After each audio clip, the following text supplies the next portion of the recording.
Hello and welcome to another episode of Cards and Cardboard, where we criticize and critique various card and board games. Now today we're going to take you into one of the Tiny Epic games, which tries to find these big themes and squish them into a tiny little box. Today we're talking about the Mensa Select winner, Tiny Epic Galaxies. So we're going to take you right into the box and kind of show you everything that comes in here and explain how the game kind of plays. Okay, so now that we've opened up all the bits here, we'll show you off what all comes in your copy of Tiny Epic Galaxies. So first thing let's talk about is the box. It's a nice heavy cardboard. It'll last quite a while and is perfect for backpacks, which I believe these are the type of games that you're going to want to take with you to bars and such and game nights. So definitely portable. On this side you have the errata for the rules, which covers everything that basically is not covered in this rulebook. Now this rulebook is actually very well written and has plenty of examples. However, I wish that the solo rules were a bit more written out, or maybe in their own little pamphlet, because there are a few things that definitely change when you're playing solo as opposed to playing with a group of 2 or 5 people. So inside the bags here, everything comes in bags, by the way, so that's a big plus to the company for gambling games to include bags for everything. You will get 5 sets of components here in various player colors. Each one has 4 ships and 3 little resource trackers that actually have little screen printing on them, which is a great little thing that they added, so that way you can make sure that you know exactly what you're tracking with those. Also included with an expansion are 3 satellites for each person, and I'll kind of show you how those work when we get to the player mats. So you'll also get 5 of these player mats for each color, and on here you actually track the various stats of the game. So depending on what you kind of roll each turn, you will be able to increase your power or your economy on this track using 2 of the markers. The final marker is actually used to track your level of planets control or your empire power, which directly affects how many ships you can have at one time. As you can see, it starts at 2, 3, and then 4. And then also how many dice you roll each turn, going from 4 all the way up to 7. It'll also affect how many victory points you have for endgame scoring. The goal of the game, of course, is to get to 21 points, and that's where the game will end for everybody, and then everyone will contribute to scoring using whatever they have for their plants, plus one of these secret missions that you are given randomly at the beginning of the game. You will actually get 2 of these and have to choose one to play with. So that's a way to kind of help break the ties. Now, the way this game is driven, it's driven by, rolling these dice, and thankfully you can use the box itself as a dice tray, and depending on what you roll each turn, it will give you one of the various actions of the game. So we've got our energy facing, which is a little lightning bolt, and a culture track, which gives you culture.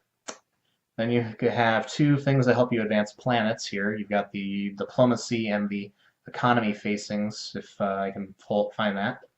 And then finally you've got the move action, which allows you to move your ships around the table to various planets and galaxies. And then you have the colony action, or the galaxy action, which allows you to utilize your action on your player mat as well as any conquered planets. So to kind of give you an idea, for setup, you take the number of players plus 2 or 3, depending on how difficult you want, and you'll lay out these planets. Every turn someone will take their dice and roll it, and then they will activate the actions in order very slowly, to say, okay, I'm going to get some energy, then I'm going to advance my culture if I have any ships on a cultural planet, or if they're orbiting a cultural planet. There is a big difference in this. Basically, whenever you go to a planet using the moving action, you will take one of your ships and either put it on a planet or orbiting a planet. Now, when you're orbiting a planet, you're using the economy or the diplomacy to try to conquer that planet, and you will be able to move all your ships that are currently orbiting something equal to the number amounts of these on the dice. So if I had, one here and one here, I couldn't move both, but if these were both diplomacy, then I would be able to actually move both down the track. So that's kind of the fun way of starting to get these planets. And what they do is, if you land on a ship on the planet, you will also be able to take that planet's action. Now, once you have conquered a planet fully, it'll actually go under your tableau here, and then you will be able to use its power whenever you roll that one facing that I showed you, the colony action. And you will also use that action to upgrade your colony or your galaxy as well. So this is how you get your victory points in the game to try to get to 21, and you'll get unique powers that you can utilize that nobody else can if you conquer those planets. And every time you conquer a planet, you'll flip out a new one, and you'll keep continuing until somebody gets 21. Now, there's different ways you can manipulate the dice in this game. So first thing to note is that whenever you put something in the activation bay, somebody else can spend a culture from their board to follow your action. This allows them to basically take the same action that you did and utilize your dice. So if I was to move, somebody else could take one of their ships and move it right where I went. Or they can move it to one of the planets and take that planet action. Likewise, whenever I gain resources, they may also gain resources if they're following. Or if I use a action to upgrade my colony or utilize a planet, they can also do it.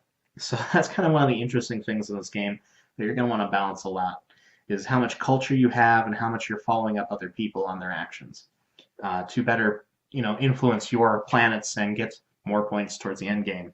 And then another thing you can do on your turn is, if you don't like any of the dice you rolled, you get one free reroll, but after that you can spend an energy to actually reroll any number of the dice that you didn't want to have that certain facing on. So that allows you to really manipulate the dice and get some more of the actions that you want as opposed to the ones that other people might follow. The last thing you can do is you can actually take 2 dice of any facing and put them in this converter. And what that allows you to do is take one of your remaining dice and change it to any facing of your choosing. And this is an action that only you can take and nobody else can follow. So you've got a little bit of resource denial in that sense, or action denial. And that's one of the great strategies of this game. And that's basically all there is to the base game. The solo mode has a little bit of a different variance where you're playing against an AI on the back of each one of the cards. These have their own rules, which if you really want, I will go into later, but that's something probably for another video.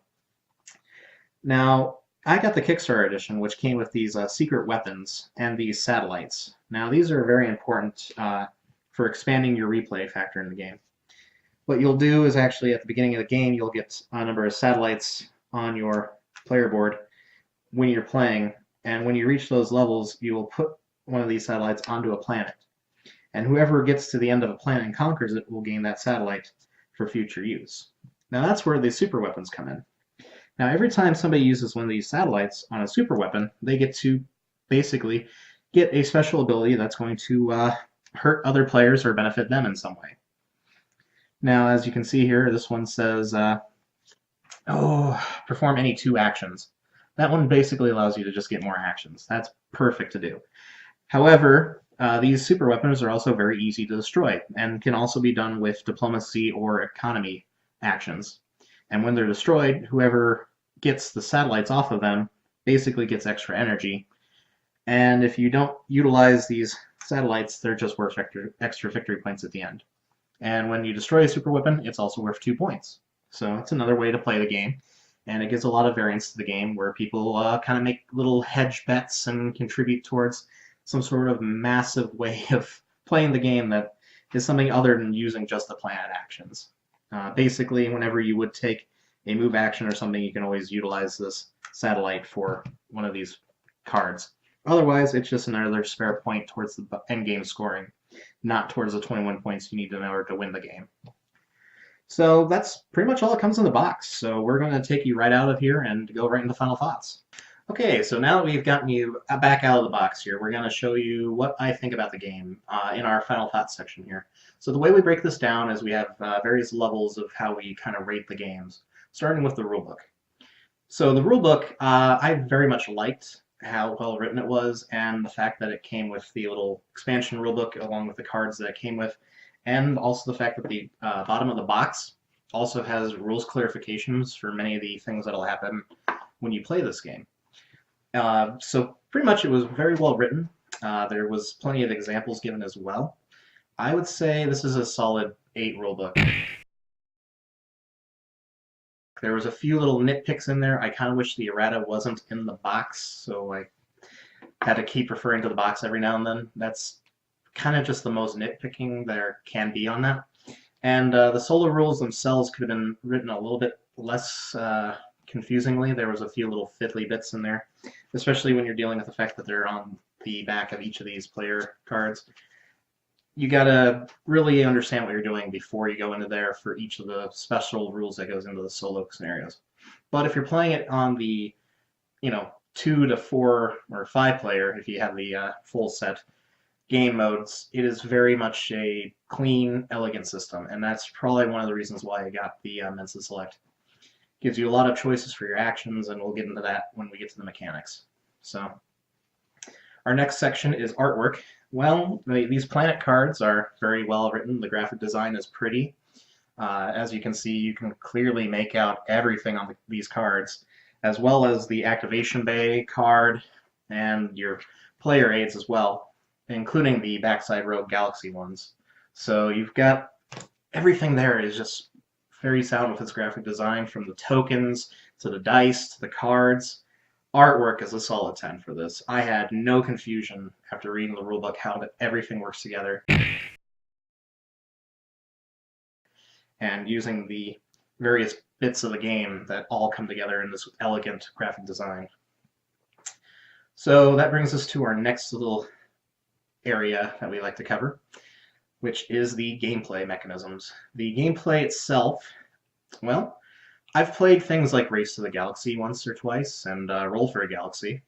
I played Eclipse, and a lot of these games where it's this big, grandiose space theme.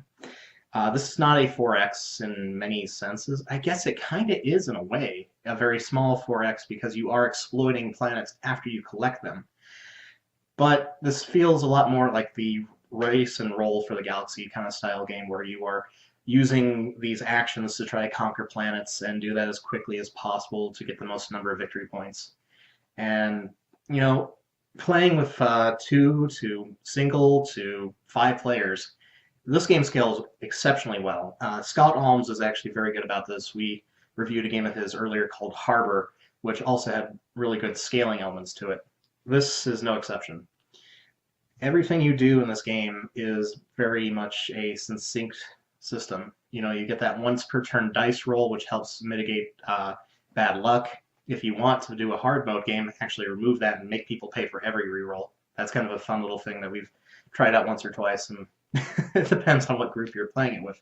But they seem to like it or hate it for that. Being able to crush dice to do the activation that nobody else can activate, that's a great thing in there too, because you don't want people following you up on some of those actions and maybe taking planets from you. It's a great way of kind of choosing how you spend your actions and how you utilize what you get in which orders. And unfortunately, it does give a little bit of AP in there, but the game is so small and so quick. If you get a good group of players who know what they're doing, and people are following around and openly announcing that they're doing so, there's really no reason not to be engaged on your turn. And that's one of the things that really excels in this game. So in kind of conclusion to the mechanics here, we have to give this, a solid 10 in mechanics, because everything does work so well. The only little things I had that were issues are very much non-issues with the game. The mechanics were all resolved in this little rulebook here, and all the planets have their own special abilities, and you have your own special abilities if you game these planets. There's really not much to say. It's very sound mechanically, and I gotta go right into components after this. So components, I'm gonna go ahead and put the number right out there. This is a probably 8 component-wise. I have a few little nitpicks about the quality of things. Obviously, putting the errata into the box is not a bad idea, but it is a little not intuitive to the gameplay at certain times. That, and you're using the top of the box as a dice tray, that's great, but who knows, maybe a long ways down the line that's going to wear out over time, along with these cards, which are not terrible cardstock, but it would be nice to maybe have a little bit thicker cardstock, or at least have these sleeved when you're doing very many repeat plays. We're talking maybe in 50 or 60 plays, having to put the sleeves on those. And the secret mission cards obviously are in the same thing. But then you have the tableaus as well. These are going to have a lot of things like moved on them, maybe spilled on them if you're playing at a bar. These could definitely use some lamination. And the activation bay. These things are just heavily used components. Mind you, you're more just putting dice on them and moving around ships. But, fingernails and other things could definitely scuff those up over time. I definitely give some pluses, though, for like the screen printing on these little wooden tokens, because that was just a great idea to really discern what resources is what and be able to see across the table who has what as far as resources when you're playing against them. Okay, so that brings us to replay factor. Replay factor in this game is actually very large because it really depends on which player counts you're playing on, and if you're even trying out the solo mode, which I have tried out, and it was not bad. A little random, but hey, what can you do about that? It's a solo dice game. But when it comes down to choosing and placing your units out there, whether to try to land them on a planet or orbit around the planet, and fighting with possibly 4 other people around the table, and choosing what actions to follow, that's where the skill comes in, and that's where the replay factor comes in. Not to mention you have this whole stack of cards for planets that you're going to go through. And you're only playing towards 20 points, and some of these are worth like 7s, so you're going to be having a different variety of planets and different actions coming in every game you play. And then the secret missions, while maybe a little superfluous towards the end if somebody's really beating everyone else, when you get to that tight game, choosing to play towards your secret mission as opposed to just getting all these, rich planets early is such a huge strategy in the game. And it really gave me a lot to love. Now, also the secret mission or satellite secret weapons or super weapons, that's just another little thing to add on to the game that really expands that. And you have another resource to contend over for points and getting more points from just destroying these planets, which are easier to deal with, but also have big payoffs if people actually throw satellites onto them. That's just a huge thing right there. If you don't have this expansion, definitely get it off the Geek Store. I'm sorry you missed out on the Kickstarter, but it was definitely worth getting this tiny expansion that really expands the gameplay that much more. So, replay factor, I could play the heck out of this, but I have to give it an 8. Because ultimately you're coming down to pretty much the same gameplay every time, unless you're varying it up with different player counts or the solo mode. I would love to give it slightly higher, but there's only so much that you can do with a game like this, and I'm not seeing that this game really needs any expansions, but for what it is, it's a very good game. It's very compact, and it works well, especially when you're traveling, going out to a bar, or just bringing it to a casual game night. Alright, so that brings us to our final thoughts here. Now, I would love to give this game a 9 or a 10, but really and truly I have to stick with that 8. Because 8 is definitely how much I want to kind of bring out this game and replay it over and over again. And that's really the biggest factor of this game, is the replay factor. Now, the components and the mechanics and the artwork definitely help drive this game, but a game this small, much like any other of the tiny epic games that we might be reviewing in the future, heavily relies on that replay factor, that ability to kind of come out and be kind of not quite a filler game, but also not quite a full game. Somewhere right in the middle, that little happy spot where you play for a half hour, you get a quick game out, everyone feels kind of good afterward, and you curse each other as you try to debate new strategies for next game. So 8's definitely the number I have to give this. I love the game for its rules, I love it for its variety. I just wish there was maybe a little bit more reason to keep coming back to it. And, adding in the expansion really helps with that. And bringing it in with new people and new groups and playing it solo bumps that number up for the replay factor. And everything about those game modes feels good and is well written. So that's why we're giving this a very solid 8. So, thank you so much again for watching our Cards and Cardboard review channel. We are constantly looking for feedback. Please let us know whether you agree with our thoughts or not. If you've heard that this was a Mensa Select winner, thumbs up to that. We love our Mensa Select games here for some reason. We just reviewed the Duke and the Jarl. There's a little review button over here, so you can go check that out if you're interested in more brain games. But in the meantime, thank you so much for watching our channel. Have a great night, folks.